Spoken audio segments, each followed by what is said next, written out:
अस्सलामुअलैकुम नाजरीन, आपको मालूम है कि कांग्रेस, मुस्लिम लीग और जो हिंदुओं की एक्सट्रीमिस्ट पार्टीज़ हैं ये आपस में एक दूसरे के ख़िलाफ़ रही हैं। लेकिन एक दफ़ा ऐसा भी हुआ कि ये सारी पार्टीज़, सारे ग्रुप्स अंग्रेज़ों के ख़िलाफ़ यकजा हो गए थे।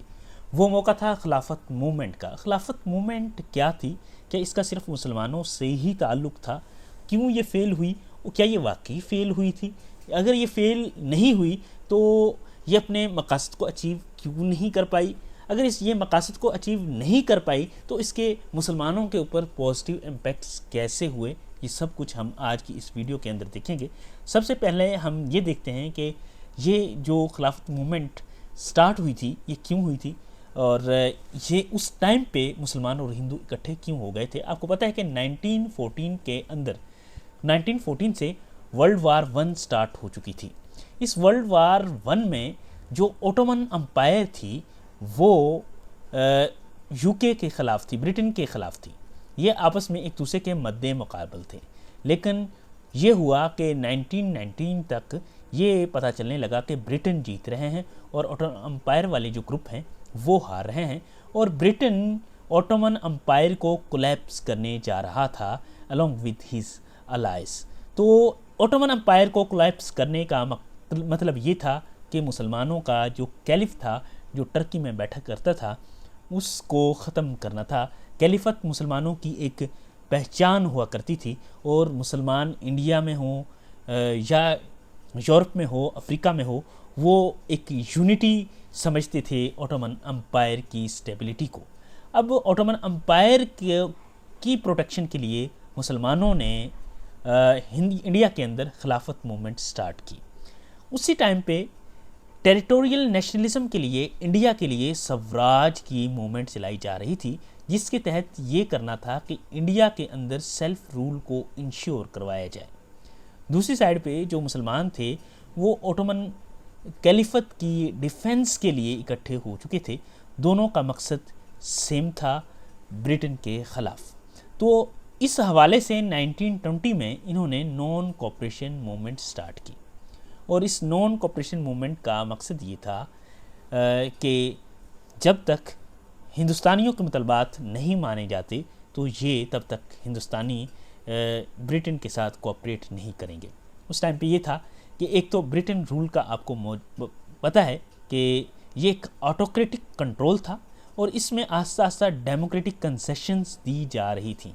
1919 के अंदर जो मॉन्टेगो चेम्सफोर्ड रिफॉर्म्स आई थी, इनके थ्रू जो representation to Indians in Imperial Legislative Council वो बढ़ा दी गई थी। इसके अलावा हिंदू नेशनलिज्म के हवाले से कोशिशें जारी थी।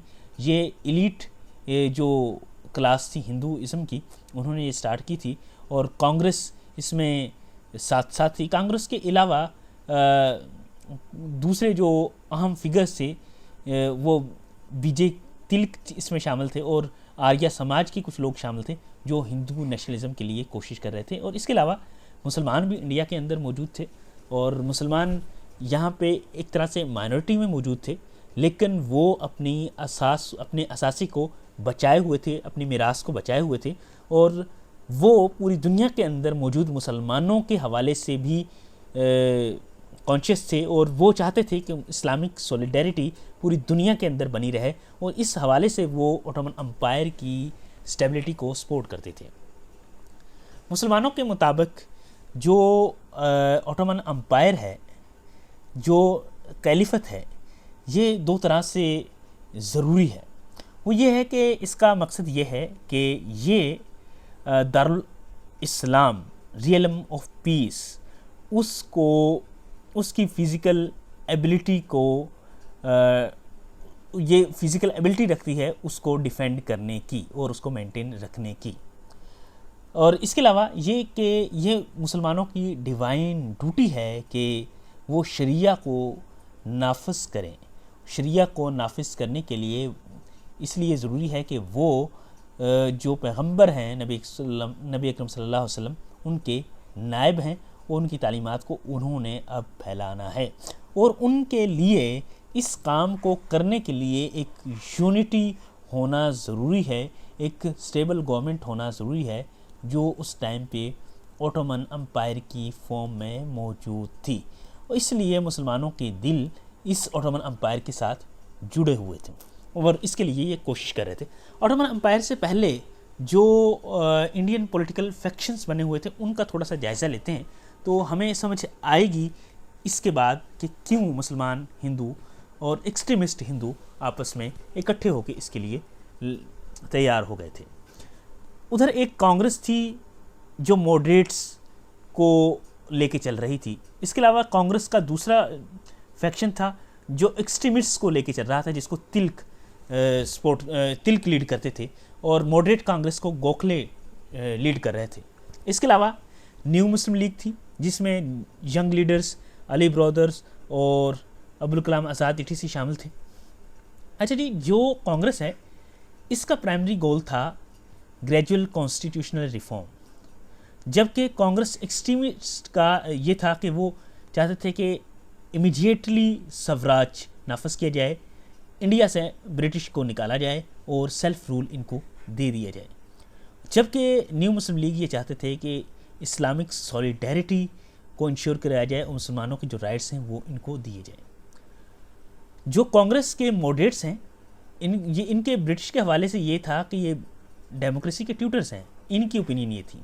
जबकि एक्सट्रीमिस्ट की ओपिनियन ये थी कि ये इलीजिटिमेट ऑक्युपायर्स हैं, जबकि मुसलमानों की ओपिनियन ये थी कि ये इस्लाम को इन्होंने धोखा दिया है।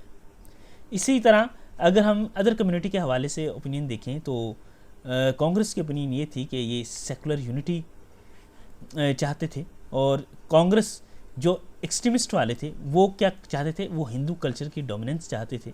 जबकि मुसलमान क्या चाहते थे, वो चाहते थे कि एक कॉमन एनिमी के ख़िलाफ़ टैक्टिकल अलायंस बनाया जाए। अब इनकी अप्रोच क्या थी सब ग्रुप्स की?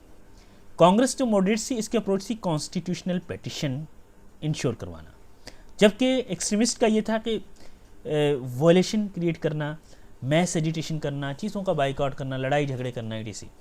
और मुसलमानों का भी यही था कि मैस मोबिलाइज़ किया जाए और कुछ ग्रुप्स का ये भी था कि मिलिटेंसी को भी यूटिलाइज़ किया जाए। तो ये ग्रुप्स थे, लेकिन इन ग्रुप्स को जो कांग्रेस हैं और मुस्लिम लीग है इनको पहले ही कायद-ए-आज़म मोहम्मद अली जिन्ना ने 1916 में लखनऊ पैक्ट के तहत एक प्लेटफॉर्म पे ला खड़ा किया था। अब ये डिफरेंट ग्रुप थे और 1916 में इनके दरमियान एक तरह से हम आहंगी काफ़ी पैदा हो चुकी थी और इनके मकासद एक थे। तो मकासद मज़ीद एक कैसे होते हैं? हुआ ये कि जो अंग्रेज़ हैं वो एक रोल्ट एक्ट पास करते हैं जिसके तहत तमाम सिविल लिबर्टीज़ को सस्पेंड कर दिया जाए जंग के दौरान के टाइम में, कि किसी को वकील दलील ETC की ज़रूरत नहीं, उसके बग़ैर ही उनको सज़ा दे दी जाएगी। मतलब कि किसी को फ्रीडम ऑफ एक्सप्रेशन नहीं, किसी को फ्रीडम ऑफ एसोसिएशन नहीं। तो ये रोल्ट एक्ट था, इसके ख़िलाफ़ थे सारे इंडियंस ही। इसके अलावा आपको पता है कि पंजाब में अमृतसर मैसेकर हुआ 13 अप्रैल 1919 को। तो इससे क्या हुआ कि जो इंडियंस थे उनको मारा गया, कत्ल आम हुआ अमृतसर में। जो जलियांवाला बाग का इंसिडेंस है उसकी बात कर रहा हूँ मैं। जनरल डायर ने जब फायर खोला था तो इसकी वजह से भी ये यूनाइट हुए, रोल्ट एक्ट की वजह से भी यूनाइट हुए। और जब थ्रेट टू कैलिफत आया इसके थ्रू भी मुसलमान और हिंदू यूनाइट हुए। अब इन्होंने इन चीज़ों से निपटने के लिए अलायंस बनाया और नॉन कोऑपरेटिव मूवमेंट स्टार्ट कर दी। अब इसकी वजह से होता क्या है कि अंग्रेज़ों पर प्रेशर आता है और इस हवाले से, इस अपॉर्चुनिटी के हवाले से गांधी साहब कहते हैं कि such an opportunity of uniting Hindus and Mohammedans as would not arise in hundreds year. वो कहते हैं इस तरह की यूनिटी हज़ारों सालों, सैकड़ों सालों में भी नहीं आएगी। आपको पता है कि जो गांधी साहब थे वो अमृतसर के जो इवेंट हुआ था जिसमें मुसलमानों और हिंदुओं दोनों को ही कत्ल किया गया था, उसके हवाले से भी कंसर्न थे और ख़िलाफ़त को भी सपोर्ट करते थे।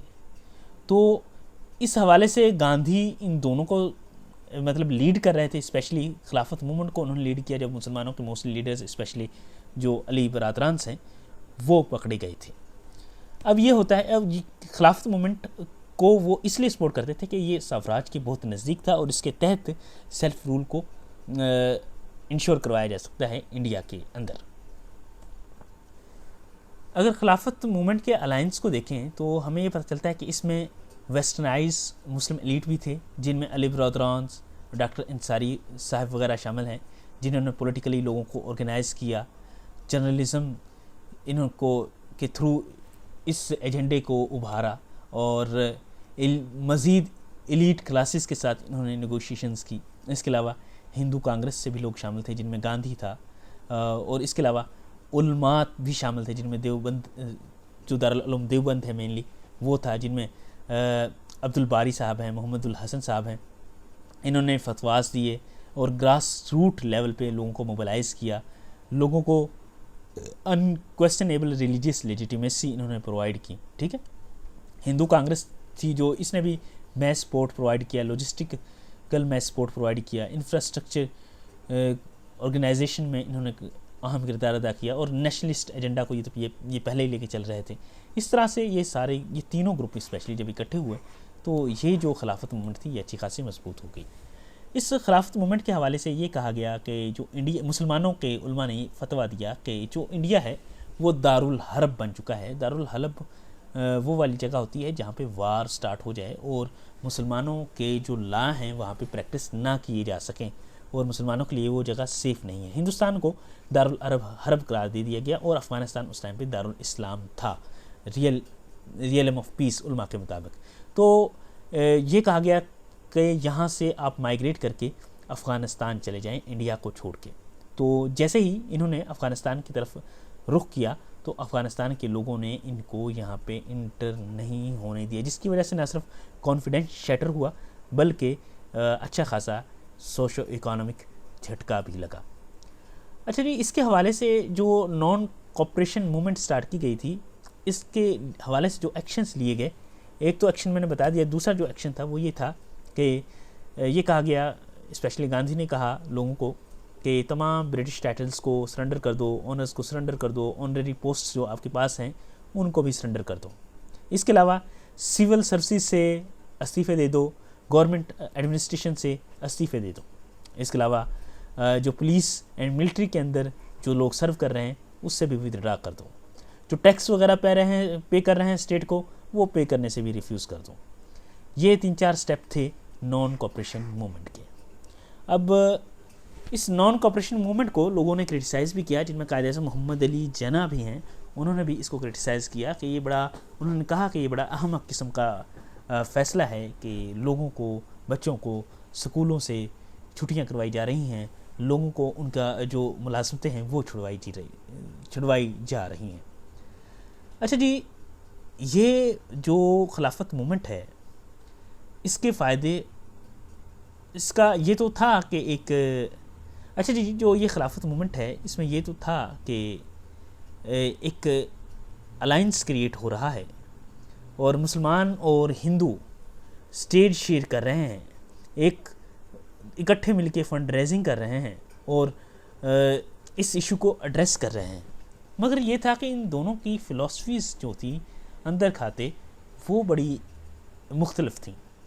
गांधी जो थे वो नॉन वायलेंस की मूवमेंट चला रहे थे, लेकिन उनका मकसद मेनली था स्वराज। और खिलाफत मूवमेंट के जो मेन लीडर थे उनमें शौकत अली और मौलाना जौहर अली साहब ये थे, और इनको उस टाइम पे जेल में भेज दिया गया था। और गांधी साहब जो खिलाफत मूवमेंट को लीड कर रहे थे, जैसे ही कुछ इवेंट्स होते हैं तो ये खिलाफत मूवमेंट को बीच में छोड़ देते हैं, जिसकी वजह से वो कामयाब नहीं हो पाती। अब होता क्या है, क्यों इसको वो गांधी साहब छोड़ते हैं और क्यों ये खिलाफत की मूवमेंट है नाकाम होती है। 1921 के अंदर मोपला रिबेलियन स्टार्ट होता है मालाबार कोस्ट के पास, ठीक है, जिसकी वजह से अच्छे खासी वॉयलेंस क्रिएट होती है। और गांधी जो नॉन कॉपरेशन मूवमेंट चला रहे थे उसका मकसद उन्होंने कहा था कि ये नॉन वॉयलेंट है और इसमें कोई भी वॉयलेंस नहीं होगा, ठीक है। इसके हवाले यहाँ पे मोपला में जो हिंदुओं के अगेंस्ट कम्युनल राइज स्टार्ट हुआ और इसकी वजह से हिंदू और मुसलमानों के इख्तिलाफात भी हुए, जबकि ये जो मूवमेंट थी यूनिटी की बेस पे चल रही थी। इसके अलावा 1922 के अंदर चोरी चोरा का वाक़या हुआ, जो मेन रीज़न बना इसकी फेलियर की। हुआ ये था कि कुछ लोगों को जो हुकूमत के पुलिस है वो कत्ल कर देती है, और फिर लोग वहाँ इकट्ठे होकर पुलिस स्टेशन को ही जला देते हैं, जिसकी वजह से जो गांधी है नॉन कॉपरेशन मूवमेंट को कॉल ऑफ कर देता है, ख़त्म कर देता है, और वो ये कहता है कि अभी तक ये जो लोग हैं ये नॉन वॉलेंट मूवमेंट के लिए तैयार नहीं है। खिलाफत मूवमेंट से वो साइड लाइन हो जाता है। और खिलाफत मूवमेंट का असल धचका तो ख़ुद टर्किश लगाते हैं। होता यह है कि मुस्तफ़ा कमाल अतातुर्क वो टर्की से खिलाफत को खुद ही ख़त्म कर देता है और टर्की को सेकुलराइज कर देता है, और ऑटोमन एम्पायर का एंड वहाँ पे हो जाता है। इस तरह से ये मूवमेंट ख़त्म हो जाती है।